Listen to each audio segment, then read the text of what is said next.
It's the International Career Enhancement Club, and it is aimed toward British and international students at Sheffield Hallam University. I'm sure those here who work at universities in the International Student Support Team will know you always need student helpers. You need to organise the airport pickup service, you need to do campus tours, deliver the orientation programme, lead the social activities, and traditionally what we did 2 or 3 years ago is recruit for these students 3 or 4 times a year. And we had different batches of students that were involved in this work. And then we had a new intake of students, we recruited again, trained them, and then many of them went. The way we do it now, International Career Enhancement, since April 2011, is we have 2 intakes of students into the ICE Club in October and February. We invite anybody to apply for it, and it is a very competitive application process. And they will be selected to come to a training day as well, usually on a Saturday. We will give them, on the training day, some interactive activities where we can actually assess how they will work with each other. The ICE Club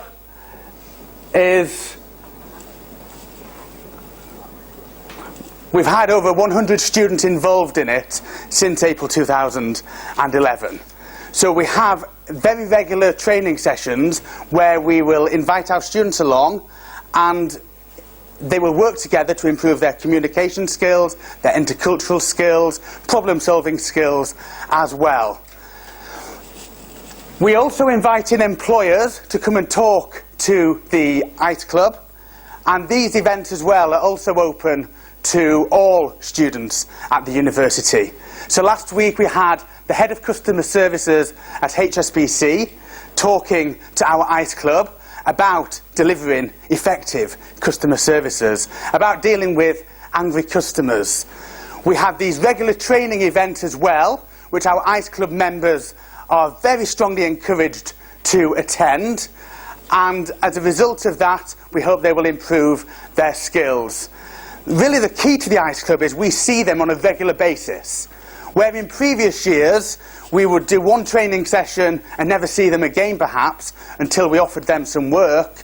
In the ICE Club we see them on a regular basis, we build up the relationship with our ICE Club members, and we know which ICE Club members are relevant for different parts of the work. And it also provides a great hook as well. We tell all of our students, if you get involved in our other activities, as a member of the ICE Club, you will also be offered other work as well. You'll be offered work for the airport pickup, and you'll be offered work doing campus tours and leading social activities as well. So as a result of that, you tend to get our students much more engaged with our other activities, because the benefit is they'll be offered paid work, they'll be offered training sessions as well, and obviously the reference at the end of it as well that they can add to their CV. So I think I've covered a lot of this already. The recruitment, we asked them to submit a CV and a covering letter. We'll always have many more applications than we do places. We have about 50 in each period. In October and in February we have about 50 places, and we'll probably have about 300 applications. We will select the ones who attend our events as well. So those, by attending the events, those that come to the ICE Club will actually be more likely to be selected and offered this paid work too. So we offer work assignments, and I've explained in a little bit detail about airport pickup, meet and greet service, etc. ICE Club Extra is open to any student. They can attend the ICE Club Extra sessions. These are training events, and they will be working on problem solving and communication skills and interactive activities where they have to work together across all cultures as well. And we also provide a reference to our ICE Club members who work for us as well. So we've found that it certainly helps to encourage more British students to attend our activities. We have a better trained workforce because we meet them more regularly and we train them more regularly as well on the skills that they need to work for us. And it just builds a momentum throughout the year too. These are some Ice Club photographs, and some of these are training sessions and some of them are actually delivering our work. So that's the meet and greet desk where they all arrive, and we need members of our Ice Club to work for us on many times a year to greet new students and lead the campus tours, etc. That's them doing a problem-solving activity, and we've had over 20 in the last 2 years. These are activities where they have to work together to solve problems and communicate with each other. This is them building a tower out of a limited amount of materials. Again, they have to problem solve on that activity too. So the Ice Club has certainly worked for us by engaging with our students, both British and international, more effectively, and also encouraging more British students to get involved in our events and activities. Kratty is going to talk about the project evaluation a little bit. When we started the project, I was very keen to try and track the students to see what they get out of it. For us to be able to involve more students in the project, we need to know what the impact is, what the benefits are for the students who are really involved in the work.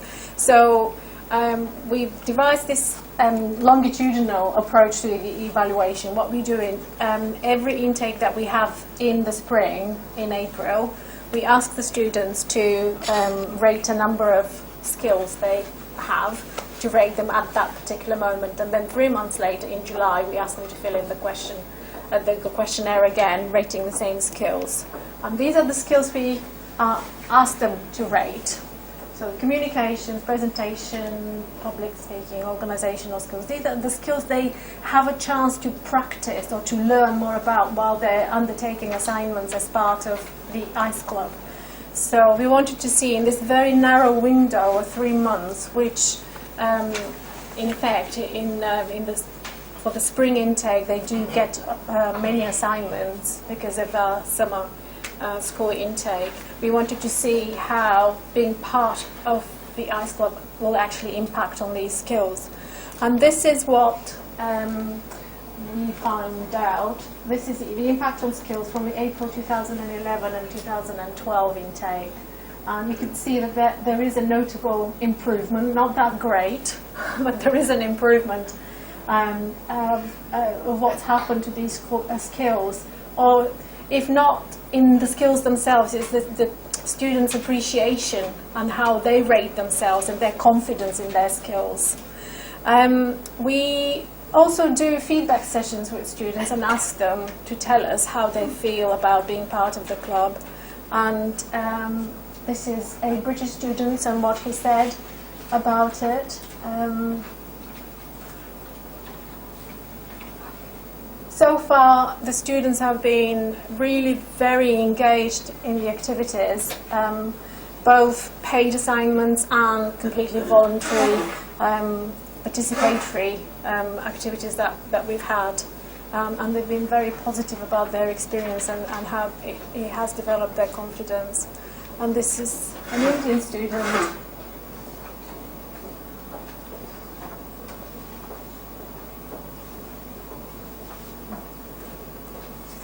Last summer, I actually did some interviews with some of the ICE Club members, and I was very surprised. I don't know why I was surprised, but I didn't expect them to say the things that they said. But one of the main things they said, that most of them really wanted to be part of the club because they wanted to learn to work with different people. So it was all around people skills. It was all about people from different countries working together and being together trying to achieve a common goal. And somehow, until then, I had seen the club more in terms of, we've got a business need, we've got to get these students together, how do we improve their engagement with us? I suppose not really theorising of what will happen to the students and why they come to us in the first place. So it was very surprising to hear from the students that the intercultural element is so important to them. So what else have we got here? We've got the two students who are here, Beth and Adam. Would you like to come to the front? Andrew and I will stay here, obviously. What we thought we would do next is open the presentation to questions. So if you have any questions to Andrew and I, or to the students that are here to share their experience, yeah, please ask them now. If not, we'll just let them speak for a bit. Okay. What made you join the ICE Club? Originally, it was because I was starting to do French beginners as like an extra module in my course. So I was hoping to kind of meet some French students, maybe improve it that way. But I think there was only one French student that actually came, and I think Sebastian left at Christmas anyway. But it got to be more... on my course, there isn't really a social side to it. You form a nice little group of friends, but there's not much else in maths that you can do. So it was nice to be able to go along to it. You got to meet loads of new people, and it was just really interesting to learn about where they all came from, what actually brought them to England, and if just how they felt about the country. Because seeing it from, like seeing Sheffield from their perspective and the places around it, you just realise kind of how nice the city actually is and how much there is to do. I started going to the Conversation Club and ICE Club extra sessions before I got involved with the ICE Club. I started going for social reasons to meet new people, and in the end I enjoyed it so much that I, like many of the international students, decided to try and join the team and be able to make the entire experience of university and all the different trips better for more students who are going to come. So I got into it that way. Can I just ask how many home students are part of the club? We've what's probably proportion? got about 50 active members at the moment, Yeah. and maybe 8 to 10 are from the UK. Okay. The rest are international. Yes, yeah. Thank you. That's great. Anybody else with any questions? I think that there's lots to be said about the way that you enhance employability among international students as well. Often, what international students in that they don't, the word employability doesn't sort of mean as much, does it? In many ways? And it's these kinds of soft skills development that can really help Yes. in applying for jobs.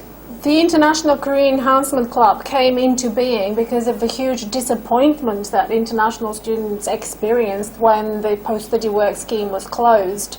So that expectation that they will get a chance to work in the UK after graduating kind of automatically was no longer there. You couldn't provide that anymore. So there was this huge disappointment that they were not going to be given the opportunity to develop employability skills in the real world after studying in the UK. So we came up with this idea of the International Career Enhancement Club as an opportunity for students either to work with us, or if they can't work because we can't provide work for 4,000 students, if they're interested enough, they can come and take part into experiential learning sessions that we run with the ICE Club members. And these have been well attended, non-members come too, so we try and help students engage more with the employability agenda, with the skills agenda, understanding what transferable skills mean and how to express themselves in employer talk more. As Viv mentioned, we do try and offer support to international students who are looking for part-time jobs, and my colleague is here from the Careers and Employment team, or she was here at some point, she no longer is. And we do also offer practice interview sessions for students. So basically, we are there for those students who really want to give it a go with this and with other support. A question for the students, if that's okay. To what extent has the club existed in social media? Do you contact people before they arrive, or once it's up and running? It's mainly Facebook page, really. We've got one kind of just for the conversation club, so you can keep track of all the different events that way. Because, I mean, sometimes we have like 5 events a week. Sometimes you can go a couple of weeks without anything. So that's kind of the main way of keeping up to date with it. But I think there's a summer school page now as well. Yeah, specifically. Where the ones that are going to be arriving in sort of June time can get in touch beforehand. Any questions about accommodation, anything like that, any problems they think they might have before coming to the UK. And there was something that was on there that they all needed to complete before they came. I can't remember Yes, what that was. certainly the summer school Facebook page is incredibly active and asking lots of questions about life in Sheffield and what they have to do in advance of coming. And our ICE Club members are a great resource there. They can ask current students about those kind of questions and even build friendships up before they come here too.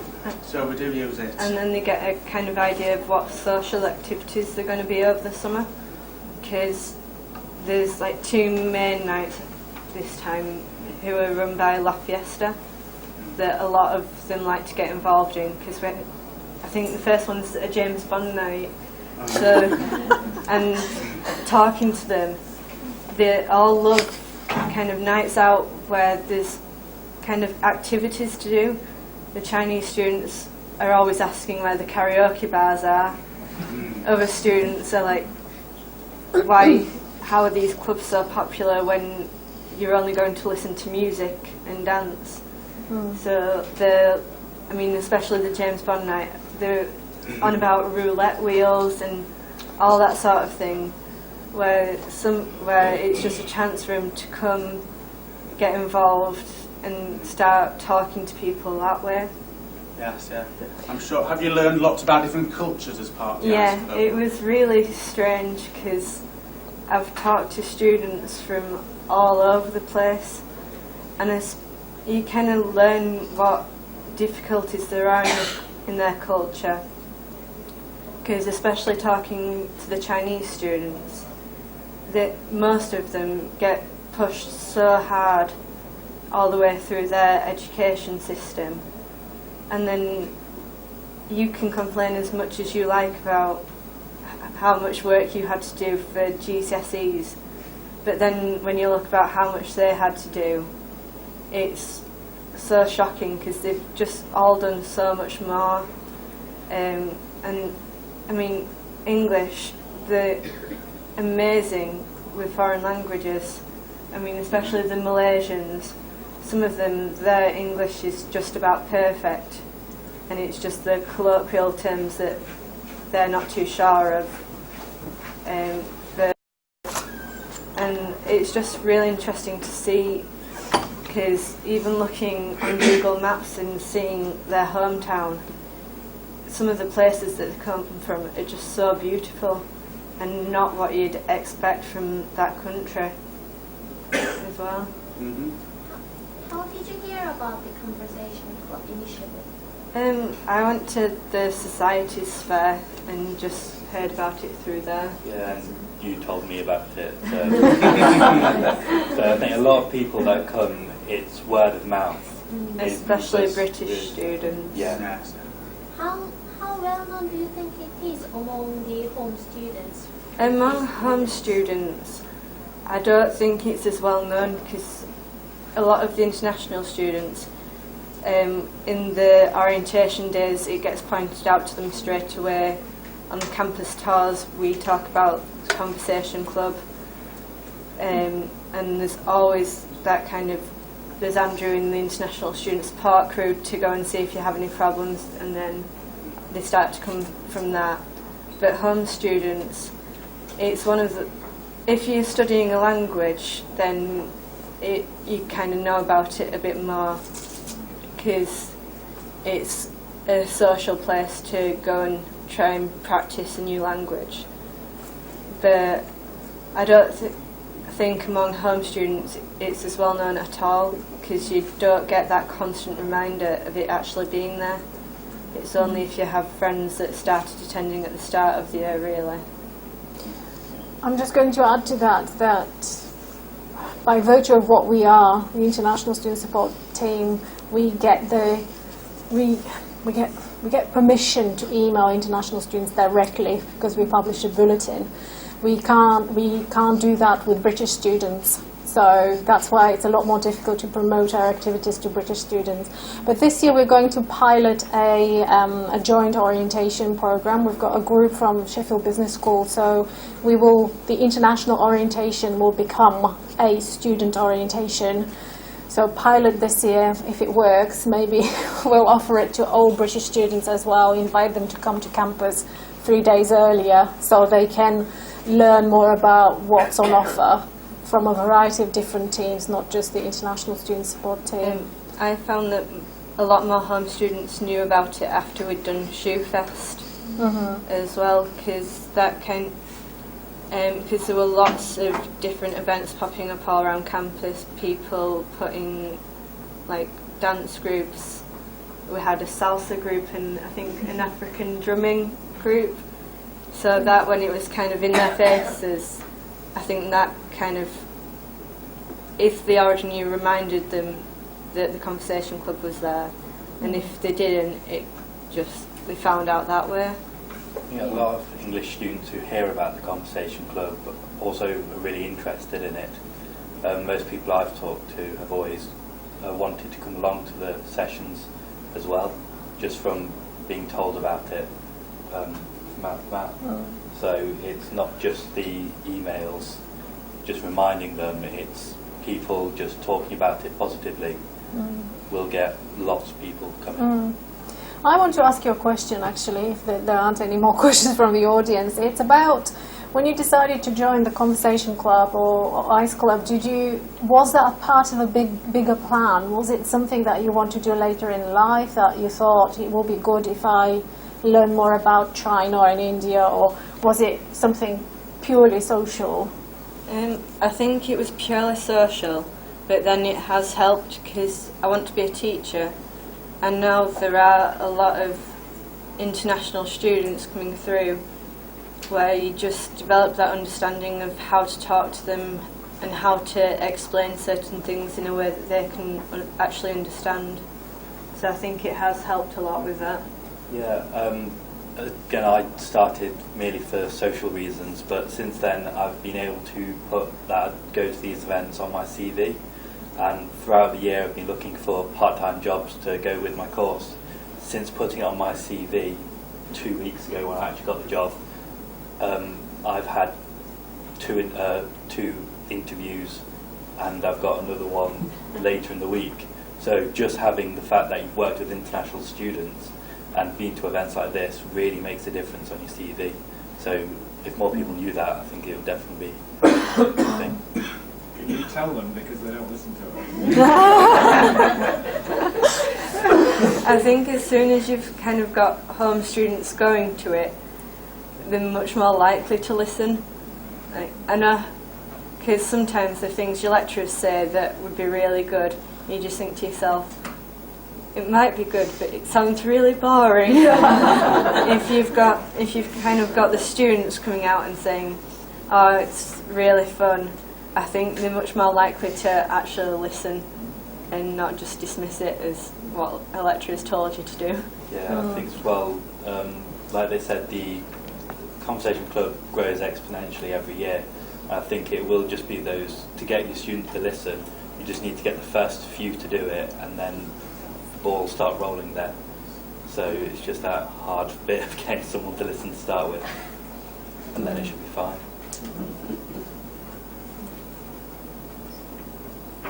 Somebody else? I just want to make a comment. I mean, we've got, I'm from University of Lincoln, and I've done a focus group recently, and that's trying to get, it's around, because I was aware there's a lack of engagement of international students in employment. There's lots of employment initiatives that are organised, but I'm aware as a programme leader and as a tutor that those students aren't engaging. I've run a focus group with them and asked them why. And one of the things that those students fed back was that they weren't aware of why they should get involved. So you're talking about, it sounding boring from a UK perspective. Put that in front of an international audience, and they're saying the way sort of things are communicated by centrally, by the careers office, etc., that doesn't really, it's not explicit enough culturally to explain why I actually need to go along to these events. And when I do get there, why do I need to network, and what does that actually involve, and why do I need to?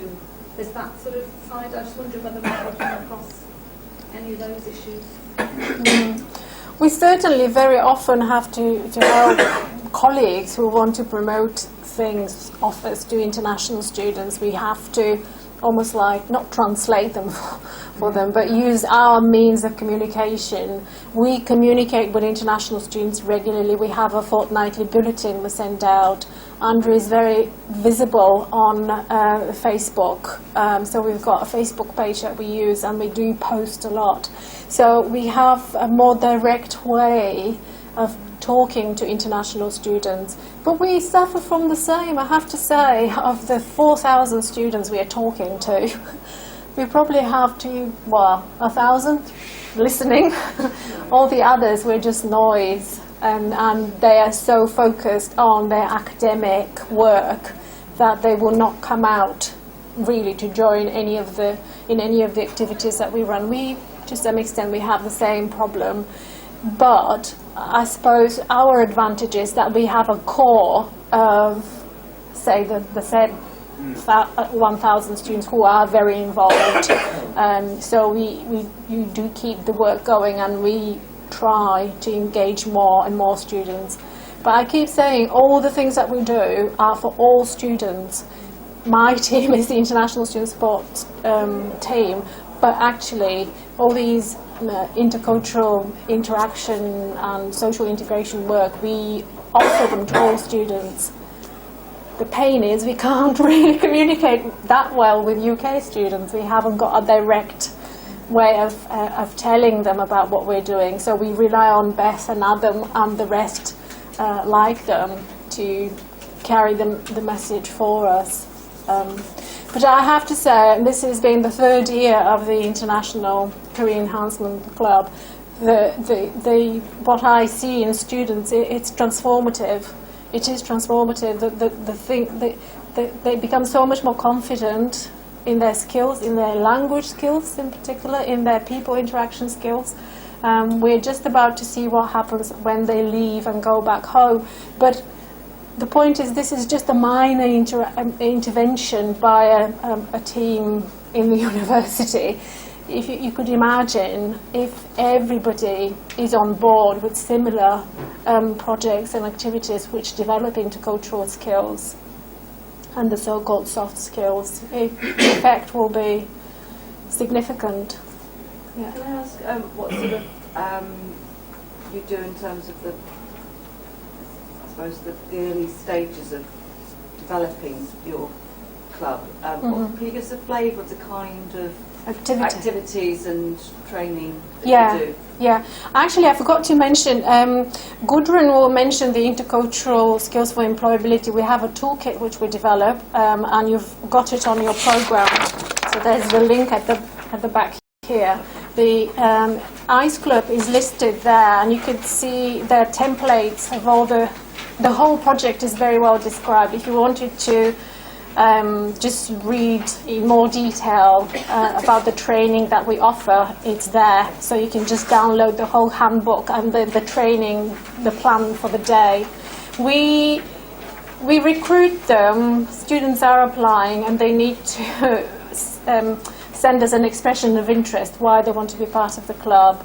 And then we invite around 60 students, take part in a training day or two, depending how many we've got, and it's normally about 6 hours, and we go through things like customer skills, working with people from different cultures, Yeah. communicating with them, yeah.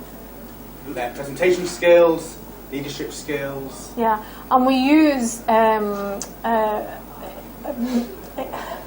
experiential games. Basically, we ask them to do activities. We give them normally just a short introduction to the particular thing that we want them to learn how to do, and then we involve them in an activity. And it's very easy to see. All students, they're interested. Some are more outgoing and more suitable for the job. So through these activities, you can actually see who will be really good at the job and who may not be very suited to what you're asking them to do. But everything is included in the toolkit, so you can download it and read through it. Do you want to share something about the training day? Adam just went to one as well. Yeah, I went to one. The training day was really interesting.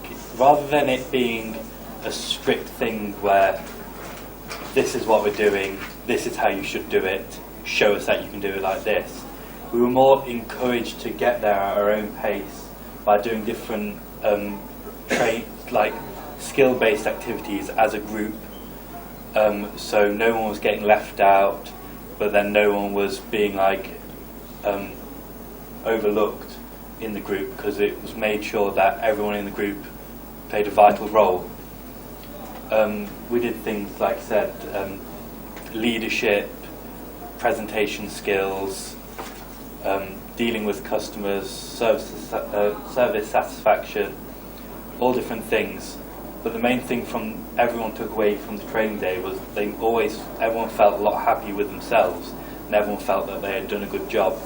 So you probably saw that certain people were more suited to the job than others, but everyone felt happy with their performance from the day, and the day was almost designed so we felt like that. It was a really good day to take part in. Yeah. We have to be more specific. Andrew and I subscribe to a resource called the Glassed Up. It's a resource for online training materials for staff development, basically. And some of the activities there are suitable for really working with students. So we just use that on some occasions. On other occasions, we use fun activities from the enterprise. It's called the Research and Innovation Office now. I think they're experiential business type games. One is called Decisions, another one is called the Pizza Game. Yes. But they have to work together and actually make decisions on a business. Yeah. The Pizza Game and get the profit. The decision ones is annoying.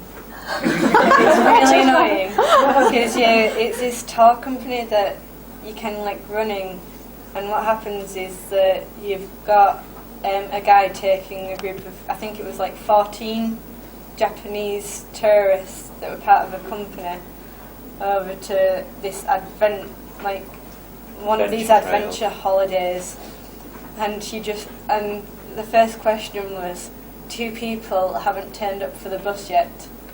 What do you do? Do you wait? Do you leave them behind? Do you wait for them? Do you leave them behind with a note saying "get a taxi" or something?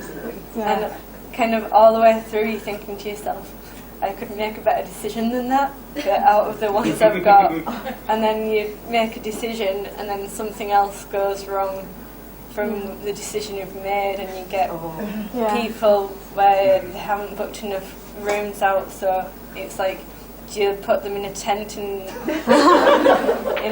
the thing? Do you send them to a 5-star hotel that's 5 kilometres down the road?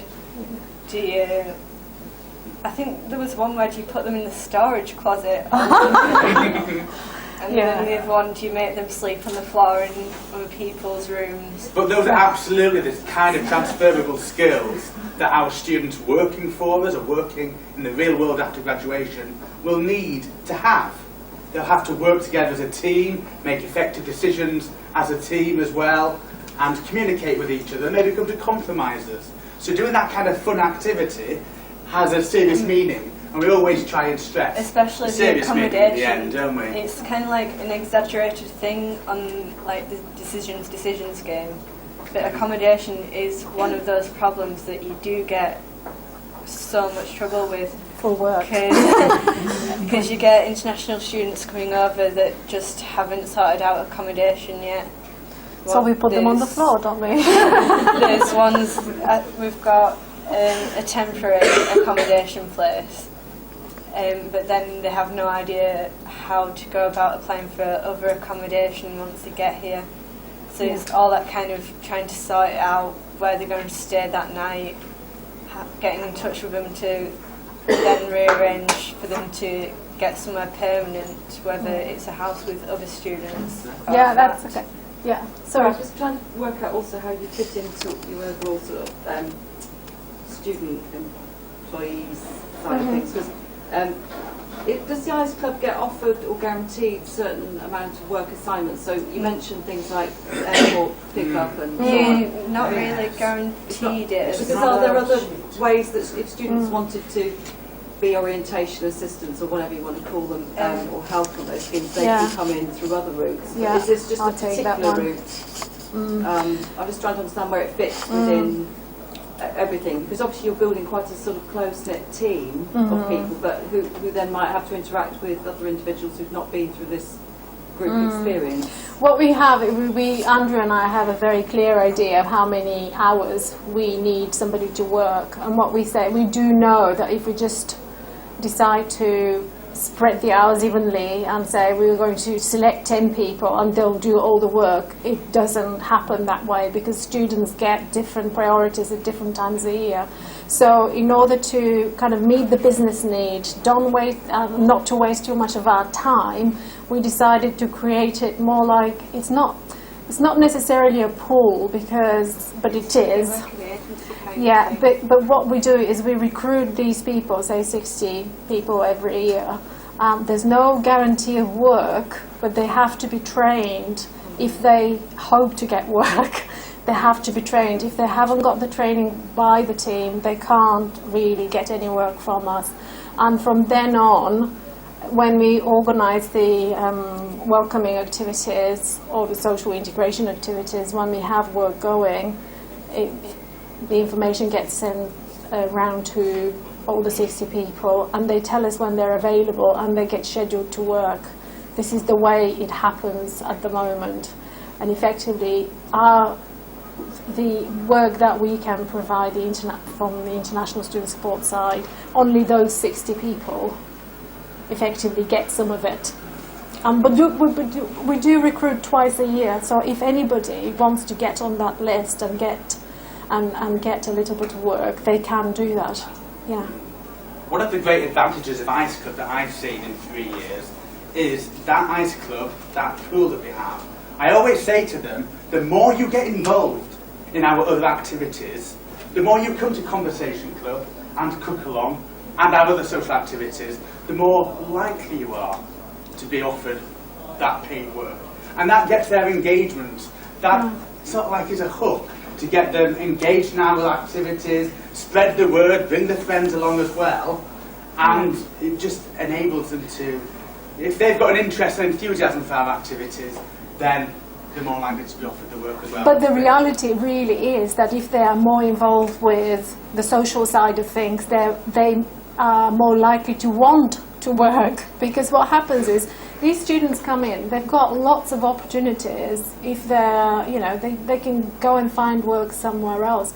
And previous years we'd find we recruit the students, we train them, and by the time we can actually give them work, they've disappeared. They found a job in, Gap or somewhere. And again, we're stuck because we didn't have enough students. We needed to recruit more. So with this setup, we found that if we find a way to really truly engage them while we haven't got work going in additional activities, so they felt they're part of something bigger, they're a lot more likely to want to work. So I think what Andrew is saying, this is what he's saying, but I think it works in reverse. It's the fact that they come to the social activities that makes them want to work for us. Yeah, I know I've run out of time. Any more questions?